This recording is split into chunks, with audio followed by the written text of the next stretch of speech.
Praise the lord. యేసుక్రీస్తు నామములో మీ అందరికీ శుభములు. సిల్వ మర్మములు మనం నేర్చుకుంటూ వస్తూ ఉన్నాం.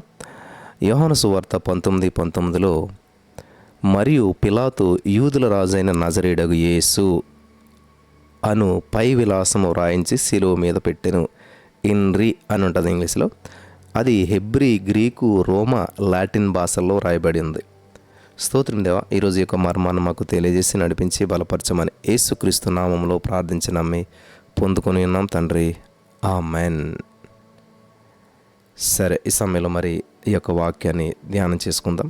ప్రతి శిలువపై కూడా INRI, ఇన్రి అనేటువంటి 4 అక్షరాలు, ఆంగ్ల అక్షరాలు మనకి కనిపిస్తూ ఉంటుంటాయి. మరి క్రైస్తవేతరులే కాదు, చాలామంది క్రైస్తవులు సహితం తరచూ వీటి యొక్క అర్థాన్ని అడుగుతూ ఉంటుంటారు. యేసుప్రభువుని నమ్ముకున్నా కూడా ఏంటి అలా రాస్తుంది, ఇన్రి అంటే అర్థం ఏంటి అని అడుగుతారు అన్నమాట. ఏ చిత్రకారుడు కూడా శిలువ చిత్రాన్ని చిత్రీకరించినా కానీ ఇన్రి రాయకుండా ఆ శిలువ చిత్రాన్ని చిత్రీకరించాడు. ఇన్రి రాయకపోతే శిలువ చిత్రం పూర్తి కాదేమో అనిపిస్తూ ఉంటుంటుంది. INRI అనేటువంటిది మరి శిలువ మీద రాసి ఉంటుంది. ఇది మీరు అందరూ గమనించే ఉంటుంటారు. క్రైస్తవ సమాధుల తోటకు వెళ్తే సమాధులపై పాలరాతి శిలువ శిల్పాలు మనకు కనిపిస్తాయి. ఆ శిలువపై పాలరాతి శిలువ శిల్పాలు మనకి కనిపిస్తాయి. ఆ శిలువపై కూడా ఇన్రి అనే మనకు ప్రత్యక్షమవుతుంది. ఎందుకు ఈ విలాసం, ఎందుకు ఇలా రాశారు అనేటువంటిది మనం ఈరోజు ధ్యానం చేసుకుంటూ ముందుకెళ్దాం. చాలా జాగ్రత్తగా గమనించాలని, చాలా అద్భుతమైన విషయం. ఒక పెన్ పేపర్ పెట్టుకుని కూడా మీరు రాసుకుంటే చాలా చక్కటి విషయాలు మీకు అర్థమవుతాయని చెప్పి ప్రభు పేరట నేను తెలియజేస్తూ ఉన్నాను. హల్లెలూయా, దేవునికి మహిమ కలుగును గాక. మరి గ్రామీణ ప్రాంతాల్లో పుట్టి పెరిగినటువంటి వారికి ఒక విషయం బాగా తెలుస్తుంది. మీరు గ్రామీణ ప్రాంతాల్లో పుట్టి పెరిగినటువంటి వారైతే నేను చెప్పేది చాలా స్పష్టంగా మీరు అర్థం చేసుకోగలుగుతారు. హల్లెలూయా, దేవునికి స్తోత్రం కలుగును గాక. ఎవరైనా సరే చేయరాని నేరం చేశారనుకోండి, ఒక తప్పు చేశారనుకోండి, ఆ యొక్క తప్పుదాన్ని మరి ఏం చేస్తారంటే ఒక అట్ట మీద రాస్తారు. ఆ అట్టను మెడకు తగిలించి గుండు కొట్టించి గాడిద మీద ఊరేగిస్తారు. ఈ యొక్క సాంప్రదాయాలు కొన్ని ప్రాంతాల్లో ఇప్పటికీ కూడా ఉన్నాయి. మనకి చిన్నప్పుడు కొన్ని మూవీస్లో కూడా ఈ యొక్క మరి సిస్టమ్స్ని మనకు చూపించినటువంటి విధానం కూడా మనకి కనిపిస్తుంది. సరే, ఇప్పుడు అలా ఎందుకని చేశారు అని అంటే అది ఒక మరి ఊర్లో ఉండేటువంటి సాంప్రదాయం. అలా ఊరేగిస్తారు. నేరం ఎవరైతే చేశారో ఆ నేరస్తుని నేరం అందరూ చదవాలి అని చెప్పేది రాసి మెడలో వేస్తారు. నేరస్తుని నేరం ఏమిటో వివరంగా రాసి అతనికి మరి దండన విధించే పరికరానికి అంటించే ఆచారం ఈనాటికి కొన్ని దేశాల్లో ఉంది. ఇది రోమా ప్రభుత్వం ఆచారం అన్నమాట. ఇది కాకుండా దండన విధించేటువంటి స్థలానికి వెళ్ళి ఊరేగింపుకు ముందుగా ఒక అధికారి ఉండి నేరస్తులు చేసిన నేరాలన్నిటినీ ప్రకటించుకుంటూ వెళ్తూ ఉంటుంటాడు. యేసు కూడా ఇలాంటి ప్రకటన జరిగినట్లు సువార్తలో ఎక్కడా చెప్పలేదు. అంతేకాదు శిలువకు ఈ యొక్క శాసనం అంటించే వరకు దీని గురించి కూడా చెప్పలేదు. రోమీయుల పరిపాలన కాలంలో కూడా నేరస్తుని నేరంపై శిలువపైన వేసేవారు. అదే నేరస్తుడు ఏ నేరం అయితే చేసాడో అది శిలువపై రాసేటువంటి వారు అన్నమాట. శిలువ శిక్ష అతి నీచమైనటువంటిది, నికృష్టమైనటువంటిది. నేరస్తుని నేరం రుజువయ్యాక వారు చేసినటువంటి నేరం ఏంటో శిలువపై భాగంలో రాసేవారు. ఇది న్యాయాధికారి నియమించింది కాబట్టి తప్పనిసరిగా శిలువపై వ్రాయవలసి ఉంటుంది. యేసుక్రీస్తు ప్రభువారు శిలువపై భాగాన ఆయన చేసిన నేరం రాశారు. యేసుక్రీస్తు ప్రభువారు మరి ఏం చేశారా అని చూసినట్లయితే యేసు ప్రభువారిపై 3 నేరాలు మోపారు. ఆయనను దోషిగా నిలబెట్టారు. ఎందుకు ఆయనపై మోపబడిన దోషాలు ఏమిటంటే మూడోది 3 విషయాలు మనం చూసినట్లయితే, నెంబర్ 1 రాజద్రోహం చేశాడు, నెంబర్ 2 దేశద్రోహం చేశాడు, నెంబర్ 3 దేవదూషణ. రాజద్రోహం, దేశద్రోహం, దేవదూషణ, ఈ 3 నేరాలు చేశారనమాట. ఈ 3 నేరాలు యేసుక్రీస్తు ప్రభువారిపై మోపి ఆయన ఒక నేరస్తునిగా చిత్రీకరించింది ఆనాటి రోమా ప్రభుత్వం. నేతి బీరకాయలో నెయ్యి లేదు అన్నట్టుగా వీరి న్యాయశాస్త్రంలో న్యాయం లేదన్నమాట. నే రోమా ప్రభుత్వం ఎలా ఉందంటే నేతి బీరకాయలో నెయ్యి వలె వీరి న్యాయం ఉందన్నమాట. ఆ న్యాయంలో వాదమే ఉన్నది కానీ ప్రతివాదం లేదు, సాక్ష్యమే ఉన్నది కానీ ఉత్తర సాక్ష్యాలు లేవు. విచారణ రాత్రి సమయంలో సాగింది కానీ పట్టపగల కాదు. అందుకే ఇది అన్యాయపు తీర్పు. సరే, విలాస భాగాన్ని మనం గమనించినట్లయితే విలాసం యొక్క భావము, అర్థము ఏంటని చూసినట్లయితే యోహాను 19:19 మనం చదువుదాం. యూదుల రాజు అయిన నజరేయుడగు యేసు అనేటువంటి పై విలాసం రాయించి శిలువ మీద పెట్టించారు. యూదులలో అనేకులు దాన్ని చదివి నేను యూదుల రాజునని వాడు చెప్పినట్లు రాయమని చెప్పారు. కానీ యూదుల రాజును రాయవద్దని యూదులు పిలాతునకు ఫిర్యాదు చేశారు. యూదుల రాజు అని చెప్పుకున్నాడని రాయండి అంటే యూదుల రాజు అని రాసేసారేంటి అని చెప్పి రాస్తే ఇంకా పిలాతు అయిపోయింది మళ్ళీ దాన్ని మార్చడం జరగదని వదిలేస్తారనమాట. యోహాను సువార్తికుడి యొక్క శాసనాన్ని సిలువపై విలాసనం అని చెప్పి అన్నాడు. సిలువ శాసనం అని, సిలువపై వ్రాత అని కూడా మనం చెప్పుకోవచ్చు. ఆంగ్లంలో దీనిని టైటిల్ అన్నారు. ఈ శాసనాన్ని సంక్షిప్తంగా ఆంగ్లంలో అంటే ఇంగ్లీష్లో ఏమన్నారంటే INRI అని అన్నారు. ఈ 4 అక్షరాలకు 4 అర్థాలు ఉన్నాయి. ఐ అంటే ఏంటి, ఎన్ అంటే ఏంటి, ఆర్ అంటే ఏంటి, ఐ అంటే ఏంటి అంటే ఏంటంటే ఐ అంటే యేసుస్, ఎన్ అంటే నజరేనే, ఆర్ అంటే రెక్సే, ఐ అంటే ఇడూమియా. సో ఇదన్నమాట దీని యొక్క అర్థం. సో ఇప్పుడు ఒక్కొక్క అక్షరానికి ఉన్నటువంటి అర్థాలని మనం పర్సనల్గా మళ్ళీ వివరించుకుంటూ ముందుకు వద్దాం. నెంబర్ 1 యేసూస్. ఐ అనేటువంటిది యేసూస్. ఈ మాటకు యేసు అని అర్థం అనమాట. యేసు అంటే రక్షకుడు, యెహోషువ అని కూడా మనకి అర్థం వస్తుంది.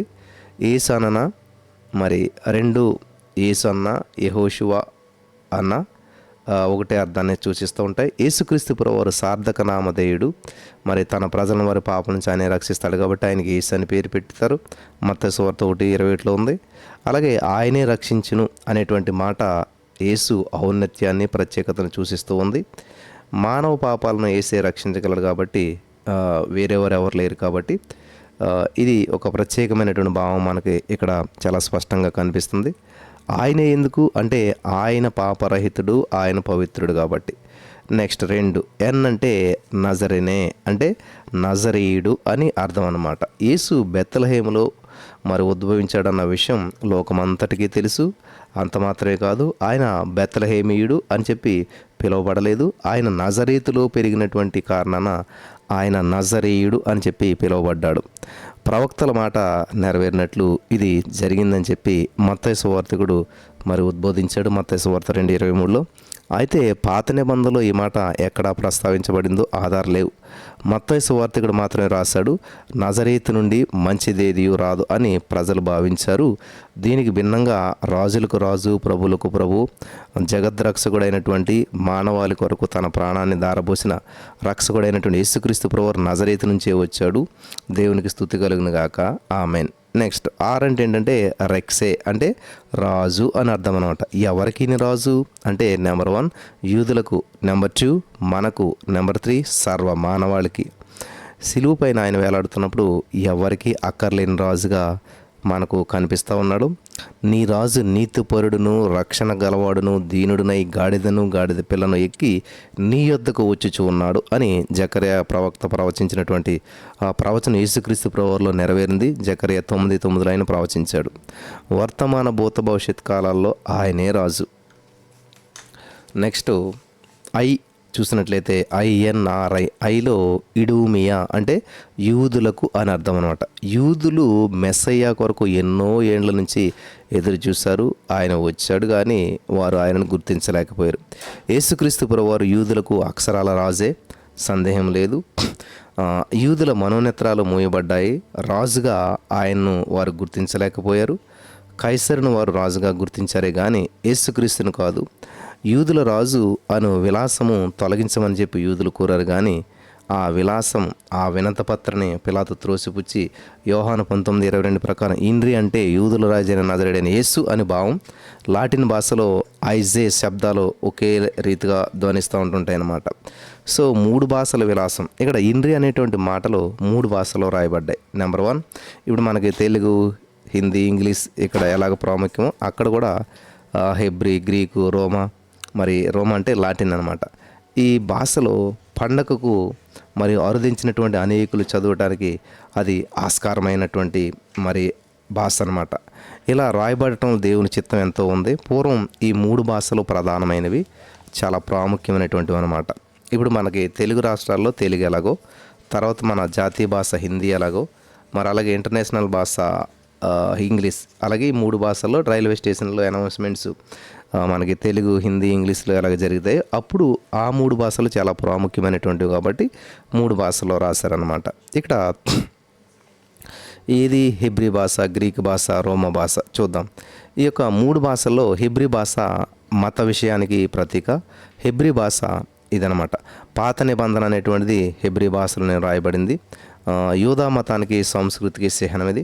పాత నిబంధనలో ప్రవచించబడిన రాజు ఏసే అని చెప్పి దీని అర్థం అనమాట. నెంబర్ 2 గ్రీకు భాష. ఈ భాష నాగరికతను చాటే భాష, అంతేకాదు జ్ఞానానికి ప్రతిగా. నూతన నిబంధన ఈ భాషలోనే రాయబడింది. ఇది గమనించదగ్గ విషయం అనమాట. యేసుక్రీస్తుని గురించిన ప్రవచనం నెరవేరింది. నూతన నిబంధనలో చెప్పబడిన రాజు యేసు అని చెప్పి రుజువైంది అనమాట. నెక్స్ట్ 3వ భాష రోమా భాష. రోమా భాష అంటే లాటిన్ భాష అనమాట. ఇది శాసనాలను తెలియజేసేటువంటిది. ఆనాటి రోమా ప్రజలకు అతి ప్రియమైనటువంటి భాష రోమా భాష. ఈ భాషలో మాట్లాడిన వారిని వారు మిక్కిలిగా గౌరవించేవారు. శాసనం హెబ్రీ, గ్రీకు, రోమా భాషలో రాయబడటం వల్ల పస్కా పండుగ అని చెప్పి ఎక్కడెక్కడి నుంచో మరి ఎవరెవరో ఎరుసలేం పట్టణానికి వస్తారు కాబట్టి ఆ వచ్చిన వారికి ఈ 3 ఏదో ఒక భాష చదవటం ఖచ్చితంగా వస్తుంది. అలా వాళ్ళు మరి తాను యూదుల రాజులకు అయినటువంటి యేసుక్రీస్తు వారికి చేసిన అవమానం అందరికీ తెలుస్తుంది అని అనుకున్నారు వాళ్ళు. ఆ విధంగా వారి యొక్క మరి అవమానం హెచ్చవుతుంది అనుకున్నారు వాళ్ళంతా, పిలాతుతో సహా. అయితే దీనిని మరో విధంగా మార్చివేశాడు దేవుడు. రోమీలు నేటి పరిపాలకులుగా ఉండవచ్చు, రేపు పరిపాలకుడు రాజు అయినటువంటి యేసే అని చెప్పి భావం ఇక్కడ. హల్లెలూయా. ఇది స్పష్టంగా కల్పిస్తుంది. పిలాతు రాసిన విలాసాన్ని మార్చాలని చెప్పి యూదా నాయకులు పట్టుబట్టారు. నేను యూదుల రాజునని వాడు చెప్పినట్లు రాయమని చెప్పి యూదులు రాజును రాయవద్దని, యూదుల రాజు అని రాయొద్దు, వాడు చెప్పినట్టు రాయమని చెప్పేసి వారు కోరారు. యూదులు అభ్యంతరం చేసిన సంగతి యోహాను సువార్తికుడు మాత్రమే రాశాడు. నేను రాసినదేమో రాసిదిని అని పిలాతు ఖండితంగా చెప్పేశాడు యోహాను 19:21. అక్షరాలు నేర్చుకునే పిల్లలు తాము తప్పుగా రాస్తే రబ్బర్ పెట్టి తుడిచేస్తారు. రబ్బర్ అందుబాటులో లేని పిల్లలు మరి ఎంగిలి పెట్టి తుడుతూ ఉంటుంటారు. ఈ విధంగా మనం చిన్నతనంలో చూస్తూ ఉంటుంటాం. చిత్రకారుడు ఒకవేళ ఏదైనా చిత్రపటాన్ని తప్పేస్తే పెయింట్ పెట్టి తుడిచేస్తాడు. ఇలా కొట్టివేతలు, తీసివేతలు, మార్పు చేయడం మనుషులకు ఇష్టం. వాళ్ళ ఇష్టం వచ్చినట్లు రాయటం పిలాతుకు అలవాట్లేదనమాట. ఆయన గవర్నర్ హోదాలో ఉన్న వ్యక్తి. అందుకే నేను రాసినదేమో రాసితిని అని ఖచ్చితంగా ముక్కుసూటిగా చెప్పేశాడనమాట. యూదులు తనను పెట్టినటువంటి బాధకు ప్రతిఫలంగా ఈ యొక్క అవకాశాన్ని వినియోగించుకున్నాడు పిలాతు. యూదులు తనకు గర్వభంగం చేశారనేటువంటి కోపంతో వారి దగ్గర నుంచి లోపలికి వెళ్ళిపోయాడు పిలాతు. యూదులు తన న్యాయస్థానం దగ్గర ఉన్నప్పుడు యేసు నిజంగా రాజని తాను విశ్వసించినట్లు ప్రవర్తించి వారికి అవమానం కలిగించాడు పిలాతు. ఆ అవమానాన్ని ఇప్పుడు ఇతడు యేసు యూదుల రాజు అన్న మాటలు శాసనం చేయించాడనమాట. హల్లెలూయా. నెంబర్ 1 ఇక్కడ యూదుల రాజు అన్న ప్రతి వానికి ఇదే పరిస్థితి కలుగుతుంది. రాజును అన్నవాడికి రోమా ప్రభుత్వం ఇచ్చే ప్రతిఫలం ఇదే అనేటువంటి హెచ్చరిక అందులో ఉందన్నమాట. ఈ యొక్క యూదా జాతి రాజు ఒక బానిసగా సిలువేయబడినటువంటి నేరస్తుడు అనేటువంటి హేయభావం కూడా అందులో ఉంది. ఒకవేళ రాజే ఇలా బానిసై ఉంటే ఇక ఇతడు రాజుగా ఉన్న జాతి ఏమై ఉంటుంది, దాని ఔన్నత్యం ఎంత? రోమా అన్నటువంటి అవహేళన ఈ శాసనంలో ఉన్నదని అనుకున్నాడు పిలాతు. అంతకుముందు ఏ ప్రభుత్వాధికారి చెప్పలేనంత అధికార స్వరంతో నేను రాసినదేమో రాశాను అని చెప్పి అన్నాడు ఈ యొక్క పిలాతు. నా మాటే శాసనం, రాసిందే వేదం అన్నట్లుగా పిలాతు ప్రవర్తించాడు. హల్లెలూయా. సరే, అది పిలాతు రాసిన శాసనం అని మనం అనుకున్నాం. కానీ ఇదంతా కూడా దేవుడు రాసిన విలాసం. బైబిల్ గ్రంథాన్ని మనం దేవుని వాక్యం అని చెబుతాం. నెంబర్ 1 యెషయా, నెంబర్ 2 ఇర్మియా, నెంబర్ 3 ఇర్మియా, number 3 Mattayya, number 4 mark, number 5 లూకా, నెంబర్ 6 యోహాన్. ఇలా మరి ఈ మనుషుల పేర్లు ఉన్నాయి కదా. మరి దేవుడు గ్రంథం అని చెప్పి దేవుడు రాశాడని అంటారేంటి అని చెప్పి కొంతమంది ప్రశ్నిస్తూ ఉంటుంటారు. ఇది యోహాను రాశాడు, యెషయా రాశాడు, ఇర్మీయా రాశాడు అంటారు. మరి ఇది పరిశుద్ధ గ్రంథం, దేవుడు రాయించాడని కొంతమంది అంటారు. ఏది నమ్మాలి అనేటువంటి ఆలోచన చాలామందిలో వస్తుంటుంటుంది. ఇది పరిశుద్ధాత్మ దేవుడే రాయించాడు అంటారు. మరి పేర్లు చూస్తే యోహాను రాశాడు, మత్తయి రాశాడు అంటారు కదా. మరి దేవుడి గ్రంథం ఎలాగవుతుంది అని ప్రశ్నిస్తూ ఉంటుంటారు. వారికి జవాబు ఏం చెప్పాలంటే, మనం మాట దేవునిది, వ్రాత మానవునిది. ఏం చెప్పాలంటే, మాట దేవుంది, వ్రాత మానవుంది. మాట్లాడేవారిదే ప్రాముఖ్యమైనది, రాసేవారిది ఏముంది, ఏది మాట్లాడితే అది రాస్తారు. కాబట్టి ఇక్కడ మాట్లాడింది దేవుడు, రాసింది మాత్రం మానవులు. సిలువుపై INRI అనే శాసనం పిలాతు రాశాడని మనం చెప్పుకున్నాం. అది పిలాతే రాశాడు, ఇందులో సందేహం లేదు. కాబట్టి ఇక్కడ నేను రాసిందేమో రాసిదనని ఆయన అన్నాడు, కానీ నేనేమైతే రాస్తానో అది దేవుడే రాశాడు అన్నట్టుగా ఉంది. హల్లెలూయా. పిలాతు చేసిన శాసనం ప్రతీకారం తీర్చుకోవాలని చేసిన పరిహాసం అయినప్పటికీ దానిలో దైవ నిర్ణయం ఉన్నది. నిశ్చయంగా ఈ విలాసాన్ని దేవుడే రాయించాడు. దైవిక వాతావరణం కొన్నిసార్లు కొన్ని స్థలాల్లో నిండి ఉండి ప్రతి దానిని దహించి వేస్తుంది. ఈ సత్యం మరి సిలువ దగ్గర కంటే మరెక్కడ నిరూపణ కాలేదు. ఇదిగో ఈ మనుషుడు అని యేసుని గురించి పిలాతు మరి అనుకోని విధంగా ప్రవచించాడు. ఈ ప్రవచనం శబ్దాలుగా ఆ సత్యాన్ని బోధిస్తూ చాటుతుంది. ఏది అద్వితీయమైన శక్తి, ఇతడే యేసు, యూదుల రాజు అని చెప్పి రాయించింది. గమనించవలసిన విషయం ఏంటంటే, పిలాతుకే అర్థం కాని ఒక సత్యాన్ని దేవుడు అతని చేత రాయించాడు. యేసు నిజంగా మరి ఇజ్రాయేలీలకు రాజు, పాత నిబంధనలో వాగ్దానం చేయబడిన రాజు. వ్రాసింది పిలాతే అయినా కానీ వ్రాయించింది దేవుడే. దేవుడు పిలాతు చేత రాయించినటువంటి ఈ శాసనం కేవలం రాజశాసనం మాత్రమే కాదు, ఇది అక్షరాల దైవ శాసనం. ఈ శాసనం శతాబ్దాలుగా మానవుల మరువలేనటువంటి, మరిచిపోలేనటువంటి శాసనం. అంతేకాదు ఇది పవిత్రమైన, పరిశుద్ధమైనటువంటిది. హల్లెలూయా. కాబట్టి ఈ రోజున యేసుక్రీస్తు ప్రభువారి శిలువపై INRI అనేటువంటి మాట ఉంటుంది. దానికి అర్థం ఏంటి, అసలు ఎందుకని అలా రాస్తారు అనేటువంటి సత్యం మీరంతా కూడా తెలుసుకుని ఉన్నారని చెప్పి నేను నమ్ముతున్నాను. ఈ మాటల ద్వారా దేవుడు మనల్ని బలపరచును గాక. ఆమెన్.